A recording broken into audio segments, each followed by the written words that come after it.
Estoy con la doctora Ernestina Sapiain, compañera de la Universidad Autónoma Metropolitana Iztapalapa, y vamos a platicar sobre muchas cosas. Bueno, Ernestina, me gustaría que me platicaras un poquito tu trayectoria como persona, muy brevemente, y después abordemos tu trayectoria como investigadora. Ok, mira, yo estudié la licenciatura en Administración en la Facultad de Psicología en la Universidad Autónoma Metropolitana. Estudié la maestría en Administración Pública, estudié el doctorado en Enseñanza Superior.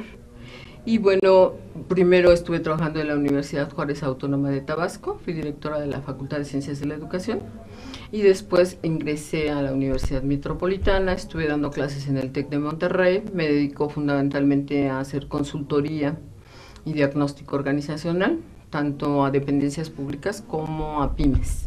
Con el programa de pymes, bueno, estoy certificada como consultor de el programa de la Secretaría de Economía, el modelo que se llama PYME YAICA, con la asesoría y todo el presupuesto de la Agencia Internacional Japonesa.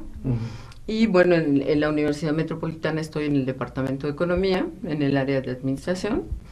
Y ahí, bueno, trabajo, he sido varias veces jefa del área de investigación de planeación estratégica y trabajo en la licenciatura en Administración. De ahí entonces, bueno, mi participación en la red de dirección estratégica, dado que trabajo, fundamentalmente modelos de planeación estratégica para instituciones públicas, para empresas y en este caso para universidades. Fundamentalmente, bueno, varios modelos, algunos modelos que son de América Latina, algunos modelos que son de la ONU, dado que he participado en el Instituto Nacional de Administración Pública en el área de consultoría. Entonces, como el Instituto de Administración Pública tiene vínculos con el CLAD y con ALAP, hemos manejado modelos para poder hacer diagnóstico institucional a diferentes dependencias. Y diríamos que ya últimamente he estado trabajando mucho sobre el diseño de planes de estudio por competencias, el diseño de perfiles de puestos por competencias y renovando la ley de servicio profesional de carrera, que está estableciendo que todos los funcionarios desde puestos de confianza de nivel de enlace a directores generales deben de ser certificados en competencias. ¿En qué? ¿A nivel federal o a nivel...? A nivel, la ley se publicó en el 2003, después el reglamento se publicó en el 2004, se estuvo trabajando nada más sector central, y ahorita acaba de salir un nuevo reglamento para 13-14, que está estableciendo que tanto gobiernos federal, estatal, municipal, organismos descentralizados y organismos desconcentrados deben de pasar la ley de servicio profesional de carrera en todos sus procesos, o sea, el reclutamiento, selección, la contratación. ¿Y ahí estás como asesora? Estoy asesorando algunas dependencias, en este caso trabajé la semana antepasada con la Comisión de Mejora Regulatoria. En esta situación, bueno, se está trabajando en la actualización y perfilamiento de los puestos, la evaluación, aunque las políticas generales la lleva la Secretaría de la Función Pública, pero cada dependencia tiene que perfilar muy bien sus puestos para establecer de ahí una nueva manera de evaluación del desempeño, que sería el 50% el desempeño de la institución alineado al Plan Nacional de Desarrollo, los ejes de gobierno, misión de la institución y luego la parte que corresponda al área donde trabaja el empleado de confianza. Y la otra mitad es su desempeño personal, ¿no? Ya en cuanto a las competencias gerenciales y de competencias transversales.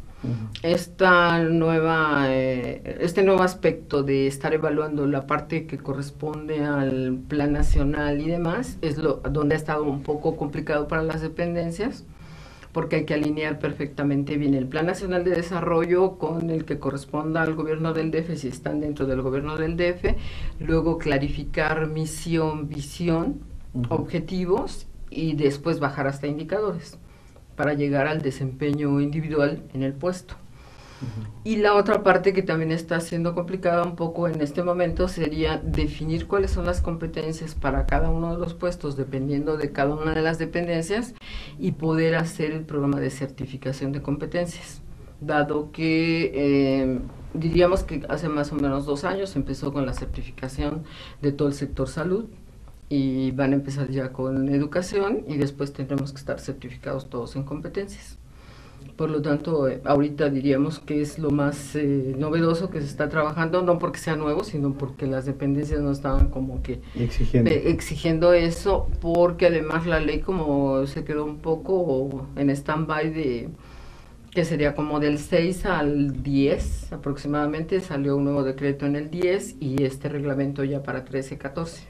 Entonces ahí están con esos elementos, más los planes de estudio, porque también doy clases en la Escuela Superior de Guerra, en la cual se modificó todo el plan de estudios y está una evaluación por competencias. Todos los profesores estamos tomando también cursos tanto virtuales como presenciales para el diseño de todas las competencias requeridas. En este caso es la licenciatura en Administración, que imparte la Escuela Superior de Guerra para los diplomados. Entran Estado Mayor General, Estado Mayor Aéreo, y bueno, evidentemente quienes egresan de esta escuela son los que tienen puestos administrativos hasta llegar a ser secretarios de Estado. Entonces está haciendo revolución todo el ejército, porque la Universidad del Ejército, para que todas las carreras estén definidas también por competencias. Entendería que está dentro del programa internacional, ¿no?, y de las políticas que el gobierno mexicano está estableciendo. En las universidades públicas, como es la metropolitana, pues se está haciendo intentos de ir avanzando hacia esa línea. No diría que hemos avanzado mucho, ¿no? Ha sido ya como una redefinición del plan, pero como ahí es un proceso democrático que va pasando a colegio y luego a consejo divisional y demás, pues es un poco más tardado la modificación.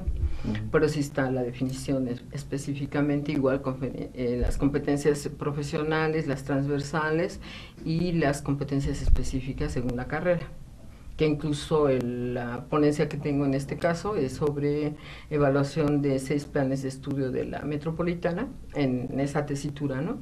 Lo que serían las competencias de Tuning Europa, Tuning América Latina, y luego ya la determinación de cuáles son las específicas de cada una de las carreras. Entonces he estado trabajando sobre esa definición, y el proyecto que trabaja para la red es un modelo de consultoría para universidades. En este caso, dado los requisitos de calidad, certificación y el movimiento general que está habiendo de equivalencias internacionales, la mayoría de las universidades tienen algunos problemas para comprender muy bien qué está pasando a nivel mundial y por qué son las exigencias, ¿no?, de acreditación de los planes de estudio, de certificación de los profesores, de rediseño de los planes para que estén vinculados con la ciudadanía, dado que también están todos los programas de la Secretaría de Economía para que se generen las aceleradoras de negocios, las obviamente incubadoras de negocios. Estamos trabajando apenas la primera empresa que incubamos de la carrera de Ingeniería Biomédica, que es organizada por estudiantes de maestría y de la licenciatura, con un proyecto muy interesante de identificación y detección mediante medios digitales. Empezaron con un problema de obesidad, después pasaron a un problema de diabetes, y actualmente pueden diagnosticar probables enfermedades que pudieras tener en el futuro y que pudieras prever para no llegar a esa enfermedad a través de medios magnéticos. Entonces está siendo bastante interesante la investigación de ellos. Pueden desarrollar toda una metodología para nefrología y poder hacer un modelo de atención prácticamente a partir de esta investigación que están desarrollando. Y bueno, ya se creó la oficina también de innovación tecnológica, dado que en este caso los rectores anteriores no habían estado como muy involucrados o interesados en hacer esta parte. Y bueno, ya se abrió la oficina, y pues la idea es ir desarrollando empresas fundamentalmente, ¿no? Sí. Vinculadas con, sobre todo, los procesos de investigación, desde luego.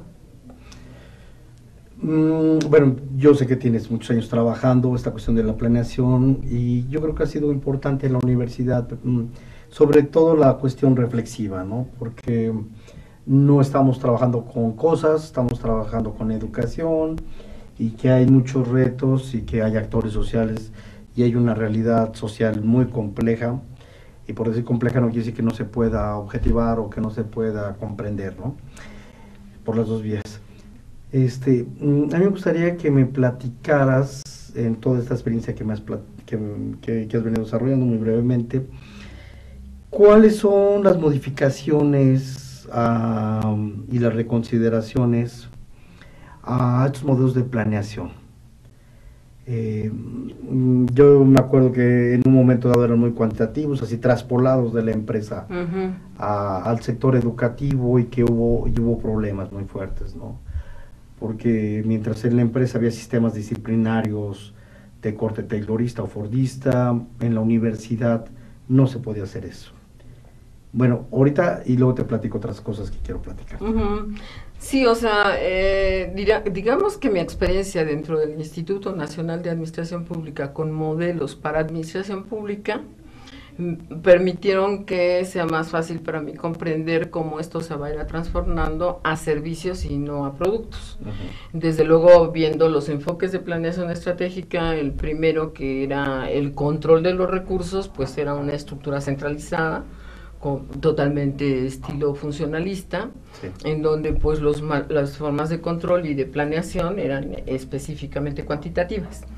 Después ya se empezaron a generar los nuevos enfoques, que serían más que nada en función a los cambios en el entorno, con estructuras más en movimiento. Después el modelo ya de planeación estratégica, que utiliza los modelos de calidad, que el modelo de calidad está enfocado más hacia la atención al usuario y al servicio.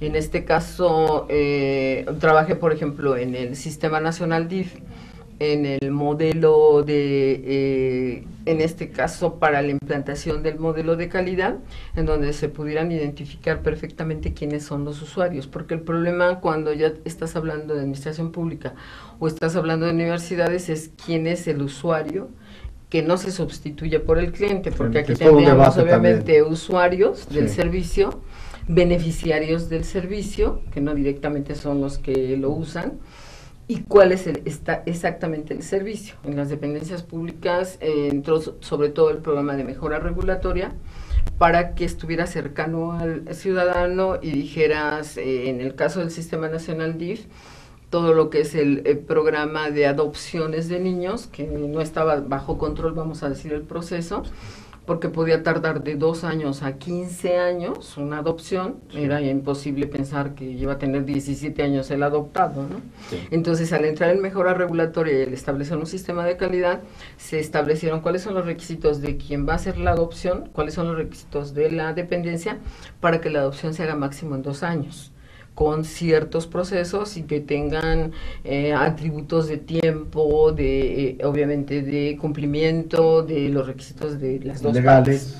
Y toda la parte jurídica, evidentemente en el Sistema Nacional DIF se tuvo que modificar los estatutos, cambio de misión, ahí es en donde, en virtud de que tanto las universidades como la administración pública son creados por decreto, el decreto en todas las universidades diría investigación, docencia y difusión. Pero no es posible que cada universidad haga exactamente lo mismo. La misión nos diría que hay que ser diferente, o el servicio que se da en una es distinto al de la otra. Por lo tanto, en la clarificación, lo que yo trabajo son talleres de clarificación de misión, sería específicamente cuál es tu segmento de usuario, qué tiene que ver con lo que se está trabajando ahora de universidad-territorio, ¿no? Y cuáles son las necesidades de la gente más cercana. En este caso, por ejemplo, metropolitana, que nosotros estamos en la zona oriente, Xochimilco, que está en la zona sur, Azcapotzalco, que está en la zona poniente, o sea, cada uno está en diferente área de conurbada, ¿no?, con el Distrito Federal.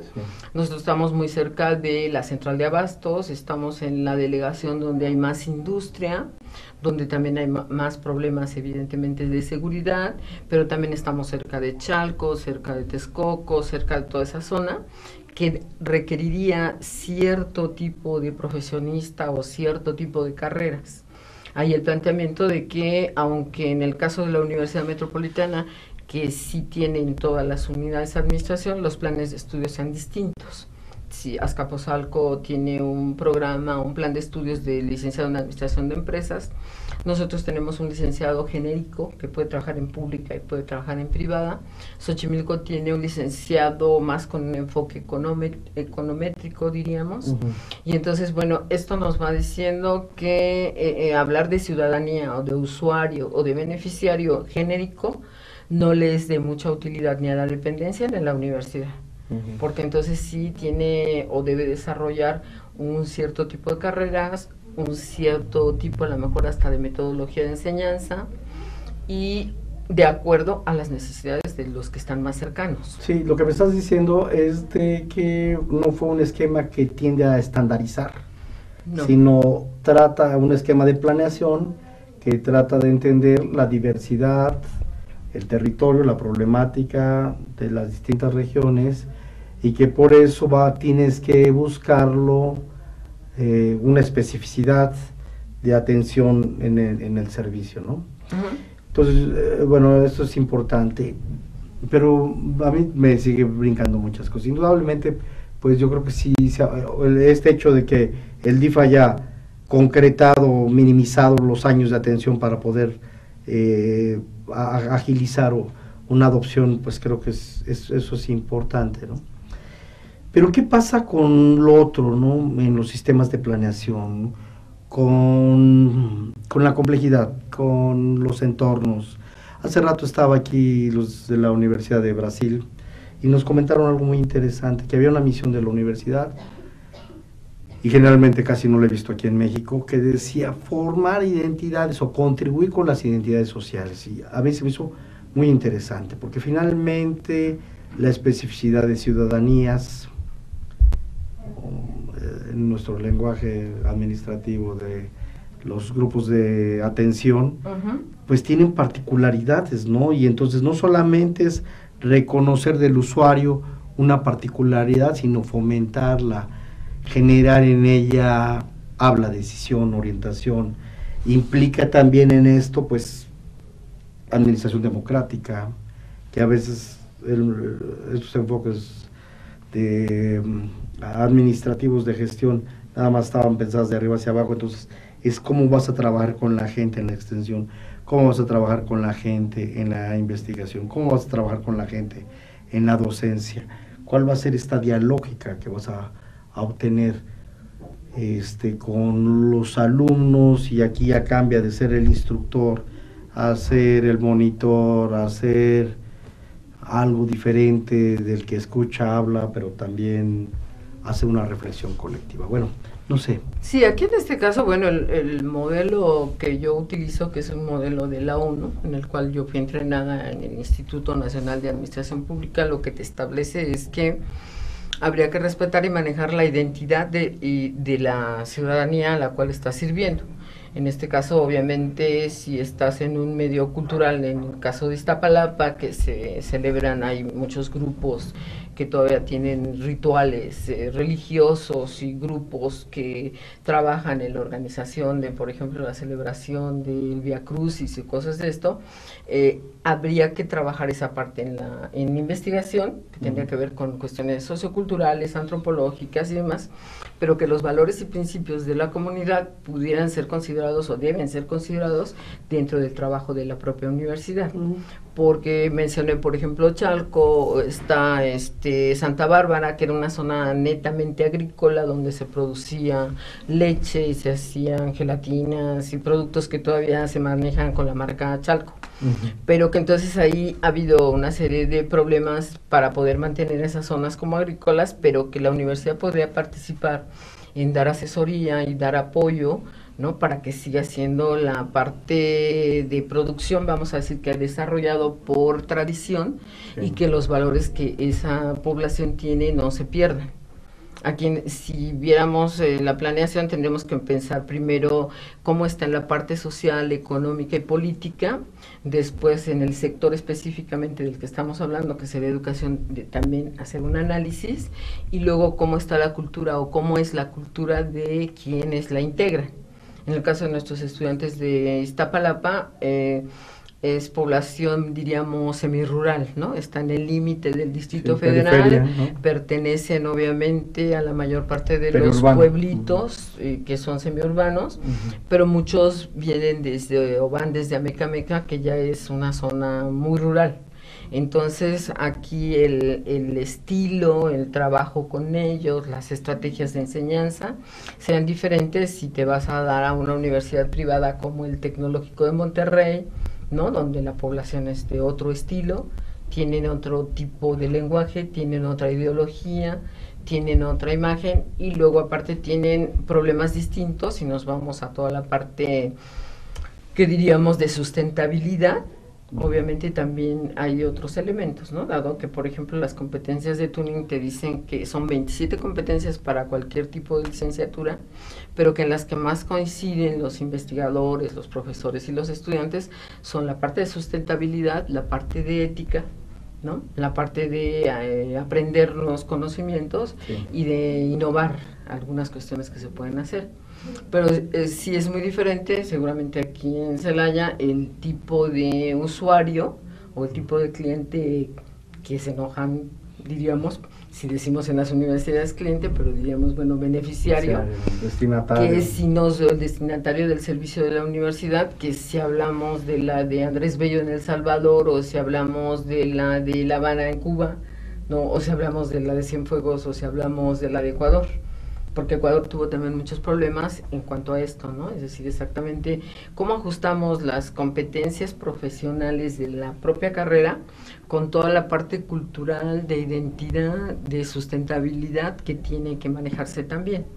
Dado que en este momento tengo algunos alumnos que están trabajando sobre sus tesis y están generando modelos de diagnóstico de municipios donde estamos viendo toda la parte sustentable, para ver la parte de lo que le llamamos socioforma y ecoforma, porque hay algunos municipios que están perdiendo, como es ese caso de Chalco, la tradición y a lo que siempre se dedicó y la vocación que tenía la población, ¿no? Entonces las universidades están vinculadas con la población que queda en torno a ellas, pueden participar, pueden intervenir en mejorar el desarrollo de esas comunidades, en ayudarlos a que se sigan conservando las costumbres y las identidades y las imágenes, pero evolucionando en el sentido de tecnología o de algunos aspectos de ese tipo, ¿no?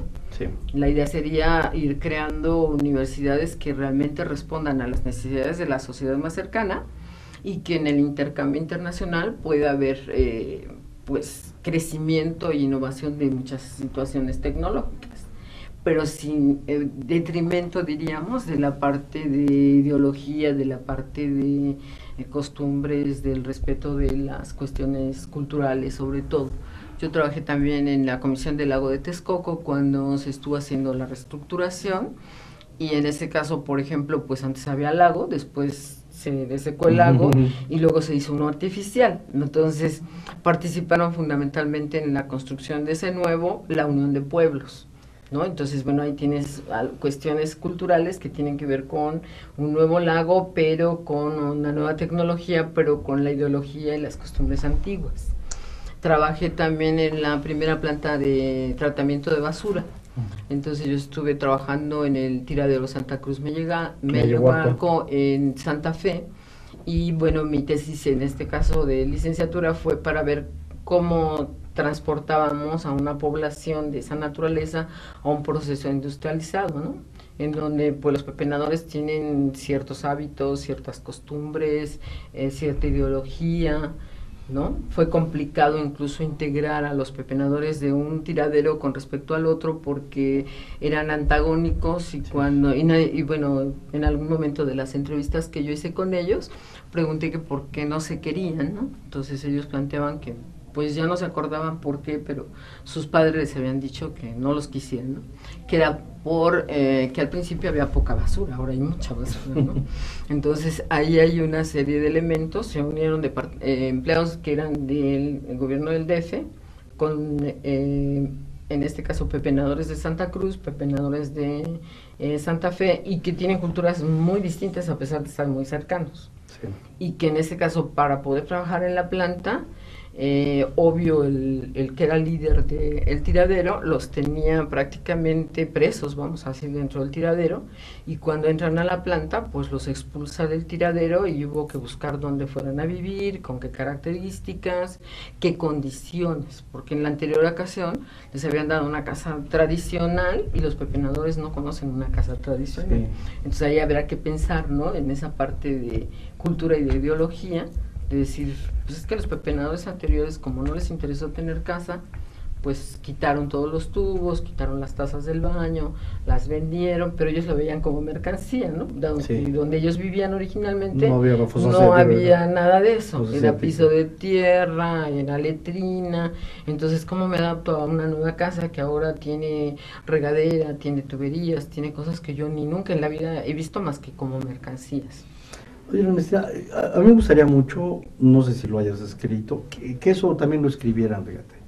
Porque luego llegan con un modelo y luego ya te dicen, bueno, pues ahora modelo por competencias. Yo tengo muchas dudas. Indudablemente sí sé que se ha objetivado, o sea, que es un instrumento muy interesante, que objetivado, pero yo también veo muchos problemas en la educación, el problema de competencias, si no se mantiene el diálogo.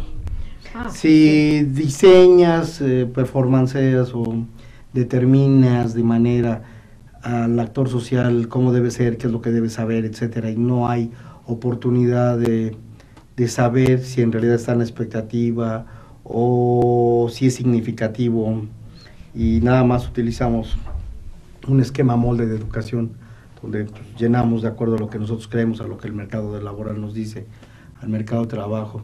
Y lo veo mucho más complicado para la investigación, donde la investigación no es una instrucción, es un descubrimiento, es estar estimulando la imaginación, es valorar el conocimiento, es valorar el descubrimiento, es valorar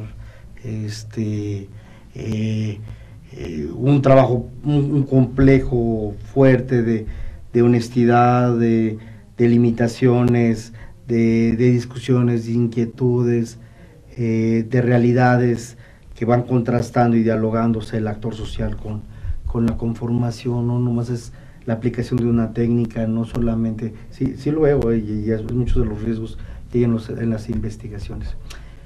Entonces, bueno, en todo esto y sobre todo, y también con las metas por resultados, donde metemos mecanismos de autocontrol a los sujetos, colectivos o individuales, para que puedan lograr, y las otras formas, las formas más creativas, y de vez, pues estoy pensando en el Circo Soleil y en otras cosas, ¿cómo poderlas ver? Yo creo que este tipo de trabajo, ¿cómo es necesario, no? Porque transitamos y a veces de manera acrítica no pensamos en todas las implicaciones. Por ejemplo, esta de que me estás platicando del tiradero de Mellehualco, o en la cuestión de la educación, en los distintos modelos de planeación y de planeación estratégica y de administración por resultados y de administración por objetivos y todas estas cosas. ¿Por qué no hemos trabajado? ¿O tienes algún trabajo que haga reflexión en torno a ello? Sí, lo que pasa es que al ser yo consultor, yo estoy entrenada en investigación-acción como metodología de trabajo. Entonces yo trabajo talleres con la comunidad. Para redefinir, por ejemplo, misión del DIF, se trabajó con organismos, con los sistemas municipales y estatales y con la comunidad. Para determinar, en el caso de los pepenadores, se trabajó con los pepenadores, se trabajó con los funcionarios del gobierno del DF y con los empresarios, que en este caso eran los de la planta, ¿no? Es decir, como paso de un proceso totalmente manual a uno industrializado, a alguien que lo ha hecho toda la vida manual. Sí. Y en el caso, por ejemplo, yo trabajé 10 años en cultura del agua. O sea, como la comunidad que viene de nuestros ancestros que cuidaban el agua, sí, que la manejaban de determinada manera, ahora se ha perdido incluso esa parte de que teníamos originalmente en la época prehispánica. Sí. Pero como tú dices, bueno, solito el organismo, solita la dependencia o solita la universidad no lo puede hacer.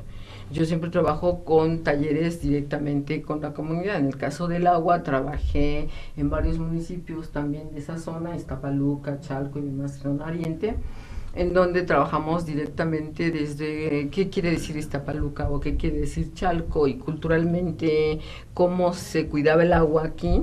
Sí. Hicimos una película junto con el director y fuimos directamente casa por casa, filmamos, grabamos y después el director pasaba esta película en algunos centros comerciales, en algunos lugares públicos y dialogaba con la gente, hablando acerca de, bueno, qué importancia tiene el agua, si la contaminamos, si no la cuidamos, y empezaron las gentes a preocuparse por cuidar su agua. Esto tiene que ver con una participación directa. Claro. Dado que yo utilizo la intervención y la investigación-acción y los diagnósticos con la comunidad, o sea, jamás he trabajado un diagnóstico no participativo, el mío siempre ha sido una metodología participativa con la comunidad. En el periodo, hace 2 periodos, que el doctor Oscar Monroy, que fue rector de la unidad de Iztapalapa, me pidió que evaluáramos los planes de estudio contra los perfiles que tiene la propia universidad y que estableciéramos algunas estrategias para poderlos vincular y para que tuvieran menos problemas para ubicarse dentro del mercado de trabajo. Sí. No en un mercado, pensemos, que sea netamente industrial, sino yo pensaría los de sociología, los de antropología, los de psicología, trabajan dentro de las comunidades. Entonces, ¿qué comunidades tenemos más cercanas que pudieran estos egresados colocarse? No necesariamente en procesos productivos, sino realmente en las necesidades. Entonces, hice talleres con los estudiantes, hice talleres con la gente que está cerca de la universidad en cuanto a qué podrían desempeñar. Entonces, utilizando una participación ya directamente con la gente, talleres colaborativos, esto de competencia se hace interesante. Es decir, no es nada más pásale y defínele la que ya está definida por Europa o la que ya está definida por no sé dónde, sino habría que estar redefiniendo la que se requiere, ¿no?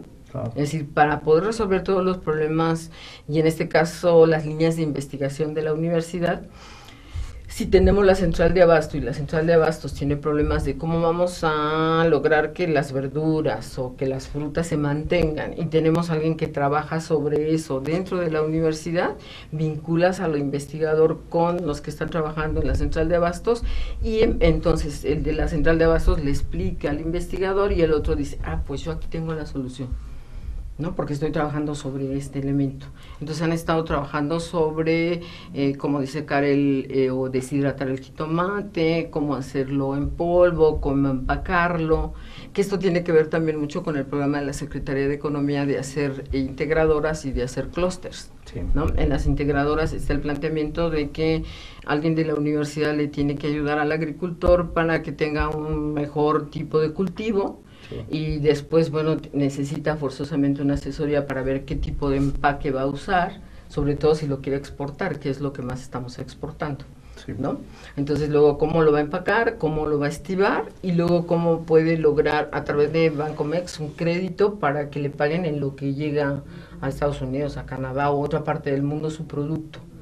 Y ahí otra vez entra cambio de cultura, porque los agricultores no están acostumbrados a trabajar con otros agricultores y a trabajar con asesores, ¿no? En la parte de qué le debo de poner a la tierra, cómo logro un jitomate del tamaño adecuado, cómo lo debo de empacar, y entonces ganan todos. Entonces, en integradoras hay pues mucho sobre pesca, mucho sobre cuestiones se llaman hortícolas, ¿no? Sí, hortícolas. Y hay mucho de carne, ¿no?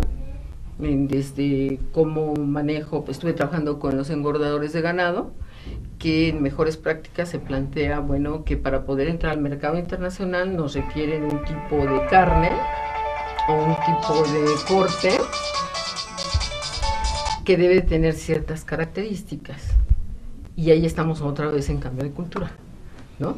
Porque quien se dedica a engordar el ganado, pues no controla ni cuántas vacunas le puso, ni si le inyectó clenbuterol, ni si le dio, qué clase de agua le dio, o cuestiones de este tipo. Es obvio que ya cuando lo corta y lo quiere exportar, pues entran los niveles internacionales o estándares internacionales y dicen, no, pues tu carne no puede ser exportada. Y entonces el que se dedica a engordar el ganado no entiende por qué. En realidad es porque falta información.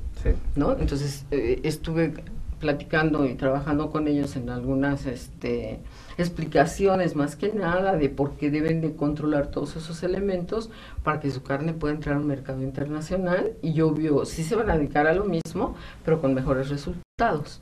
Ahí pueden intervenir obviamente las universidades, que tienen a los expertos, ¿no?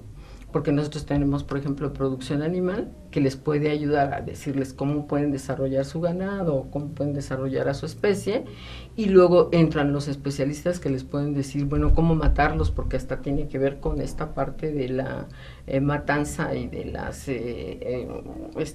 ¿cómo se llaman?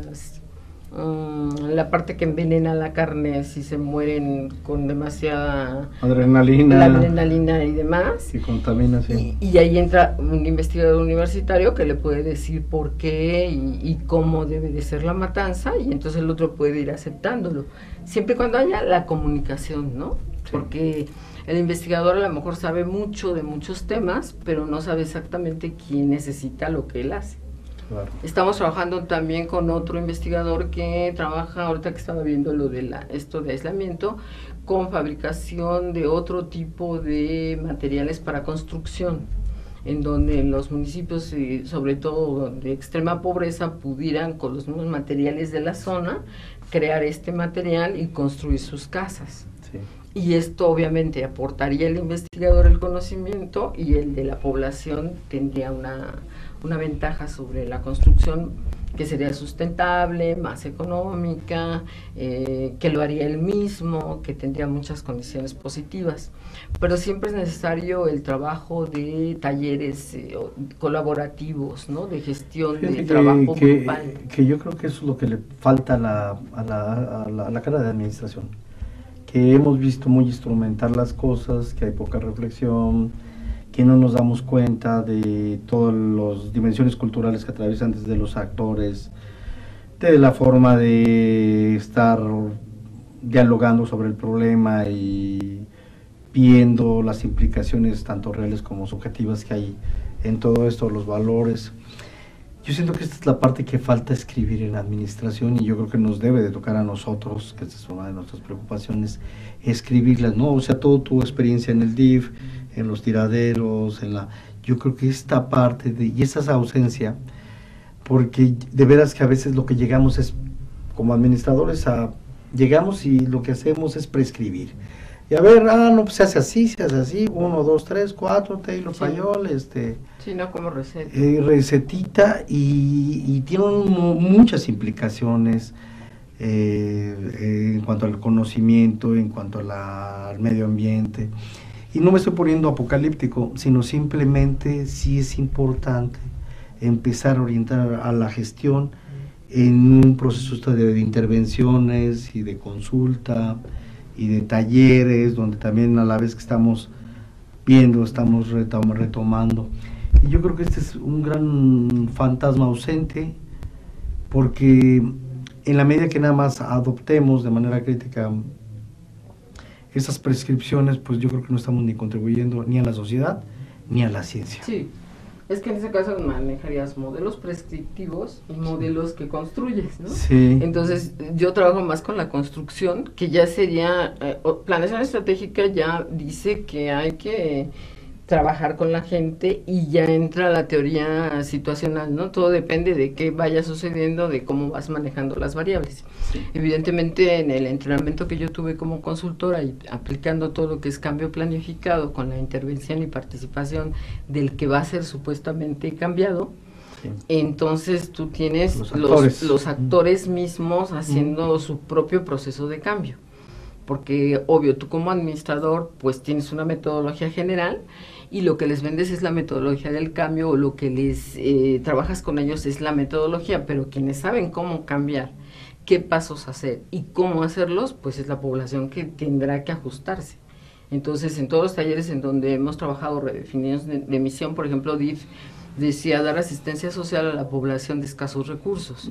Sin embargo, su misión actual, trabajando en el taller, son modelos de atención a población vulnerable, que es Ok, totalmente diferente. Sí, es otro Esto te enfoque. cambia toda la estructura, porque tuvo que cambiar en este caso el DIF toda la estructura, tuvo que crear centros modelo de atención para ancianos, centros modelo de atención para niños, centros modelo de atención para rehabilitación, y obviamente la estructura cambió, cambiaron los estatutos, cambió la ley, a partir del taller que ellos nos definieron.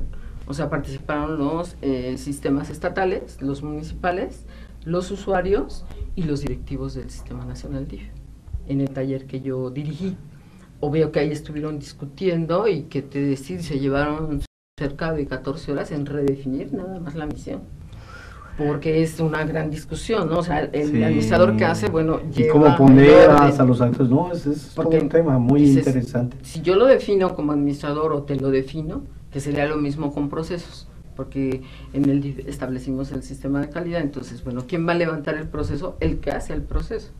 Sí. Y normalmente el administrador está acostumbrado a levantárselo, Sí. ¿no? Le haces todo el mapeo del proceso, Sí. le determinas, y en este caso lo trabajamos, hice yo una estructura paralela en donde había un diseñador de procesos en cada área, obviamente un comunicador de todo lo que era la calidad y los avances, un documentador y un evaluador en cada área, más líderes de cada grupo. Y íbamos avanzando con difusión, comunicación del avance, concursos en calidad, la información sobre el proceso. ¿Y quién levantaba el proceso? El propio empleado, para poder sacar el nivel de productividad del proceso, el nivel de, en este caso, de valor agregado del proceso, y que la propia persona se diera cuenta, ups, estoy haciendo 40 pasos cuando podía hacer 3, ¿no? Claro. Y ellos fueron los que lo redujeron. Hicieron expedientes electrónicos, hicieron de adopciones, hicieron el de consulta de primera vez, ¿no? Porque pasaban como 6 meses para darle consulta a alguien, pero los levantaron ellos. Esto te hace un cambio de cultura y un cambio de conducta, ¿no? O sea, Sí. porque si yo mismo mido y yo mismo defino mi unidad de medida, es diferente a que yo, administrador, vaya y le cree los indicadores y le diga, no, pero es que tu unidad de medida es esta. Y entonces, para empezar, hay cierto rechazo, Pues claro. ¿no? Imposición, heterodirección, ¿no? O sea, como es la gestión a través de otros lo que vas a hacer. Y sí tiene consecuencias muy lamentables, ¿no? Desde la enajenación o la alienación de los actores, porque no saben, o sea, se actúan, hay mucho activismo al interno de una organización, pero no están involucrados conscientemente, no, ni en su beneficio, ni en su producción, ni en nada. Sí, porque no conocían ni la misión, ni la visión de la organización. Entonces, así como están haciendo como robotitos su trabajo, Sí. y bueno, a lo mejor lo hacen bien o a lo mejor lo hacen mal, pero no les importa mucho porque Se no saben desentiende. qué están haciendo. Ni les sirve a ellos tampoco porque es un trabajo muy Sí. alienante, ¿no? Ahí se avanzó también a desarrollo humano, o sea, que se les dieron cursos de desarrollo humano, la parte de integración familiar, la parte de crecimiento personal, junto con lo de calidad, junto con lo de productividad, y la gente creció, ¿no? Sí, y hay que ver también, porque luego también yo siento como que, pues sí, al tener muchas actividades termina, pero no sé qué impacte positivamente en el actor social de la productividad, ¿no? O sea, sí, no sé qué tanto sea catártico, o sí, reflexionando. Sí, porque el que hace consultoría, que sería el consultor, aguas, es sí, el que recibe toda esa parte catártica, ¿no? Sí. O sea, cuando tú haces un taller en donde está, por ejemplo, el rector, los directores de facultad y están los estudiantes, el que hace la labor de que, como de un simulador, de que todos están en el mismo nivel de autoridad empatar. para hablar, Sí. eso es lo que permite que la gente hable, porque no lo está manejando nadie de la dependencia. Sí. Porque también lo trabajé cuando se crea el canal de televisión del Estado, en Imevisión. Entonces el director decía, ¿cómo controlo a otros directores de canales de televisión? Y digo que yo soy el director. Y fue el que nos contrató a nosotros como consultores y dijo, lo maneja el consultor. Entonces, como es un externo, todos pueden Cede. participar, ¿no? Sí. Entonces tienen derecho de hablar, ¿no? Entonces pueden decir, aparte de que hay muchas técnicas, ¿no? Tú aplicas algunas técnicas en donde no necesariamente lo dicen, como el TKJ, donde te anotan los puntos positivos y negativos, se mezclan las tarjetas y nadie sabe quién lo escribió. Y el que coordina toda la actividad es un externo a la organización. Sí. Y al ser un consultor externo ayuda mucho a esa parte, ¿no? Porque entonces los empleados sí hablan y sí dicen, ¿no? Porque hay otro modelo en donde tú le preguntas a cada uno de los niveles lo mismo, ¿no? Fortalezas, debilidades que ve el director, fortalezas y debilidades que ve el nivel medio, fortalezas y debilidades que ve el operativo, y luego los llevas a un taller. Y en el taller obviamente esa parte catártica y la coordinación la hace el consultor externo. Y entonces el de arriba se entera de lo que piensa el de abajo sin que haya problemas de conflicto directo, de represión o de conflicto, porque entonces las opiniones que pudieran tener los empleados con el director pues son muy fuertes a veces, ¿no? Sí, pero yo me refería también a la parte catártica donde hay disimulación, donde, así como los magos de la época medieval, que no les interesaba que fuera real su diagnóstico, sí, su pronóstico. Simulado. Sí, que sea simulado, disimulado, o sea falso, pero que además, bueno, o sea, mitigue la angustia del sujeto y no resuelva, que nos haga creer que hubo cambio y no hubo cambio. Sí, el cambio de lo imaginario y el cambio. Cuando yo entré al DIF, ellos habían reportado tener 292 en el modelo Malcolm de calidad. Sí. Entonces, le di a todos los niveles el modelo de calidad. Entonces, le daba a los operativos, mandos medios y al final a los directores. El oficial mayor me dijo, yo estoy muy tranquilo porque aquí en el DIF todos saben cuál es la misión y saben cuál es la correcta. Entonces, como me tocaba darles el viernes a los directivos, pues yo saqué, mira, misión 1, misión 2, misión 3, yo tengo 10 aquí, ¿cuál es? Me dijo, es que yo estaba seguro que todos habían entendido cuál era. Le dije, pues no, porque los de abajo piensan esta, los en medio piensan esta, y ustedes piensan esta otra. Entonces dijo, y entonces, ¿cómo hacemos para que uniformarla, sí, no?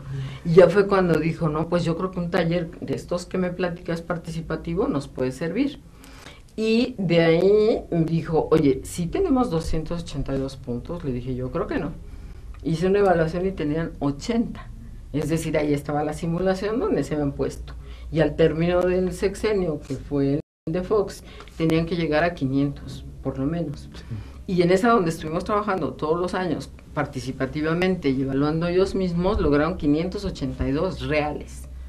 Porque a muchas otras dependencias yo fui y obviamente te decían tenemos 500, 600, porque nada más contestaban el cuestionario, como si fuera un cuestionario, ¿no? O sea, ¿tiene usted definida la misión? Sí.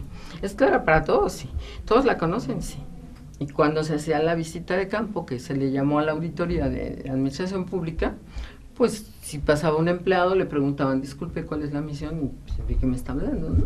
Sí. Cuando el funcionario había notado que todos la conocían. Entonces, en este caso, en la visita, en el caso del DIF, pues le preguntaron a cualquier empleado o le preguntaban si le habían dado alguna plática o algún curso. Yo en auditores con 300 personas del nivel operativo, choferes, nanas, cocineras, empleadas de limpieza, les di todo el modelo, adaptando la terminología, el tipo de actividad, y hacía talleres, ¿no? Que fueran 300 personas para definirles qué era calidad y qué era lo que tenían que hacer en su trabajo. Sí. Incluso se hizo un concurso de carteles y de todo, para dar premio y involucrarlos, y la gente de nivel operativo estuvo pero muy muy feliz participando, pero porque ya había entendido de qué se trataba, ¿no? Entonces había un lenguaje para dárselos a los de nivel operativo y un tipo de actividades, otro para mandos medios, otro para directivos, porque si tú le dices a todos lo mismo, pues sí, no tienen la idiosincrasia, no tienen el vocabulario, no tienen los mismos elementos. Ahí sí es un trabajo mucho de consultoría. Incluso ahorita en la parte de competencias para el gobierno federal, pues no queda claro por qué tenemos que tener un determinado puntaje para el sueldo o un determinado puntaje para el desempeño. Si no me queda claro realmente cuál es la labor de un jefe de departamento, pero es que no es lo mismo un jefe de departamento en la Secretaría de Educación que uno en la COFEMER, que uno en COFEPRIS o que uno en CONAGUA. Porque aquí hay que definir lo que hace cada uno de acuerdo a la cultura y de acuerdo a una serie de elementos que obvio por cumplir lo llena. Y el administrador pues lo llena, pues sabe la metodología de cómo hacer el perfil, cómo hacer el puntaje. Pero no es que te lo hagan, ¿no? Es que tú solito definas tu propio puesto y puedes decir, no, es que este tiene esta responsabilidad, o tiene este compromiso, o si no lo hago tendré este costo, ¿no? Porque también en CEDESOL hice la detección de necesidades de capacitación por competencias para poder alinear, porque a mí me decía en este caso el director de personal, si yo alineo todos los puestos que están en el nivel de dirección, si los operativos son los que lo realizan, ¿cómo está alineado todo? Si los de abajo nadie sabe qué está haciendo. Sí. Entonces le dije, bueno, pues vamos a hacer una detección de necesidades de capacitación y vamos sacando todos los perfiles. Lo primero que nos encontramos es que los nombres de los puestos no coincidían con la actividad que hacía, y que habían herencias de plazas, ¿no? En donde pues yo tengo una plaza de director, cobro como director, pero hago la leche en la guardería. Entonces, así de pronto, ¿qué pasó aquí, no? Un poco lo que pasa en Pemex, ¿no? Que ya ves que heredan o que alquilan las plazas. Entonces tú tienes un director general de construcción que en realidad es un empleado que barre. Y tiene esa plaza porque o se la alquilaron o se la esquizofrenia, ¿no? En cuanto al nombre y en cuanto a la reelección de la ejecutiva. Bueno, pues a mí me ha gustado mucho lo que nos has planteado, y yo creo que tú y yo como investigadores no debe de quedar aquí, debe de quedar plasmado, objetivado en un libro, porque lo que me has dicho a través de tu experiencia en las múltiples instituciones y dependencias es un ejercicio de reflexión en torno a lo que hace falta para la gestión y para replantearse la administración y la administración en México propiamente. Sí, el rol del administrador, ¿no? O sea, siempre yo pienso que ante todos los cambios que están sucediendo ahora en el mundo, el administrador es un consultor, y que ese consultor debe trabajar participativamente con las organizaciones para redefinir y trabajar todos esos elementos, ¿no? Debe saber más de comportamiento, ser más sensible, más de la parte cultural, ideológica, de comunicación, ¿no? No la parte dura de técnica, en donde pues sí, ya sabemos que va 1, 2, 3, sí, pero a lo mejor en algún grupo puede ser 3, 4, 5 y luego 3. Sí. Digo, no necesariamente en ese mismo orden, ¿no? Sí. Y ahí sí pienso que habría que trabajar mucho con los administradores, ¿no? Y con la manera de administrar. Bueno, pues yo te agradezco mucho y estamos felices. Ojalá pronto volvamos a entrevistarte y también nos tengas otras noticias, porque sí vale la pena pues ir haciendo. ¿Tienes algunas publicaciones? Me gustaría que hicieras una breve reseña de las publicaciones importantes que hayas escrito. Desarrollado, sí, o sea, por ejemplo, ahorita desarrollé el artículo de la evaluación de los planes de estudio de la metropolitana, sí, la metodología y qué fue lo que encontramos de congruencia entre el perfil y lo que perciben los alumnos en esta parte participativa. ¿Dónde fue publicado? Está publicado ahorita dentro del libro que va a sacar la red. Okay. Otro de los artículos está en función al modelo de diagnóstico de universidades con esta metodología de consultoría, en donde lo apliqué en la Universidad Andrés Bello y lo apliqué en la UAM, ¿no? A partir de datos obviamente y de información a nivel de intervención para poder redefinir la misión de la propia universidad y ver todas las áreas de esta, tanto la parte financiera que luego no se toca, y la parte obviamente de gestión y la parte académica, y cruzar todos los procesos, que es una publicación que también está dentro de uno de los congresos y está dentro de la red, de cómo integré o cómo hice la propuesta de cada una de las etapas del diagnóstico y cómo llegar al tablero de mando con las variables que debe tener la universidad, ¿no? Sobre todo marcando específicamente quiénes son los usuarios de la universidad, sí, ¿no? Y cuáles serían las medidas que se pudieran establecer.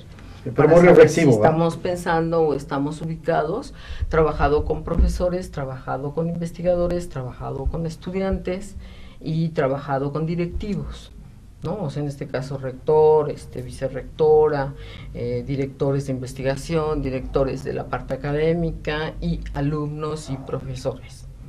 Y entonces, bueno, ¿cuáles son las variables? Fue como fui armando las variables del tablero de mando, que en la presentación de mi informe de ahorita de la red está esa parte. Otros artículos sobre lo de pepenadores que ya había trabajado antes y sobre cultura del agua. El último de cultura del agua lo trabajé sobre gobernanza, fundamentalmente social, el uso del agua que tiene un doble valor, ¿no? El valor social y el valor económico. Al tener un valor económico empieza a haber una serie de confusiones y por el otro lado no existe un órgano regulador, diríamos, del paso, como todos los servicios están pasando a privados, no hay nadie que regule cómo se va a pasar el agua a privados. Por lo tanto, se están comercializando presas, pozos, ríos, de todo. Sí, la privatización del agua. agua. Y lo está haciendo fundamentalmente con agua, pero con agua no tiene esa misión. Con agua tiene la misión de administrar los recursos hídricos, pero no de gestionar ni de comercializar. Entonces no hay ningún regulador que pueda determinar quién y cómo. Y eso es muy grave porque todo está pasando a privados, ¿no? Luz a privados, sí.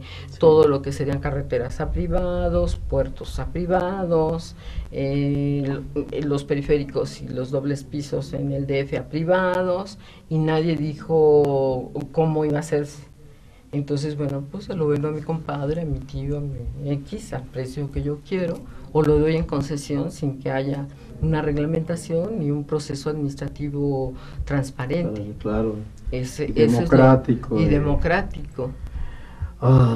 Hay, pues, y más ahora que estuve trabajando con COFEMER, ¿no? Porque es la de mejora regulatoria, en este caso para nosotros como usuarios, para que podamos hacer todos los trámites en las dependencias ágiles, por internet, sin corrupción, con transparencia. Sí, entonces yo les decía, bueno, ¿qué tanto han trabajado con el ciudadano? Porque en realidad, o sea, a pesar de que sigue siendo por internet y que estamos tratando de evitar la corrupción, sigue habiendo,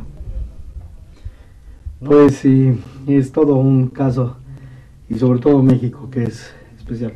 Bueno, pues te agradezco nuevamente y seguimos al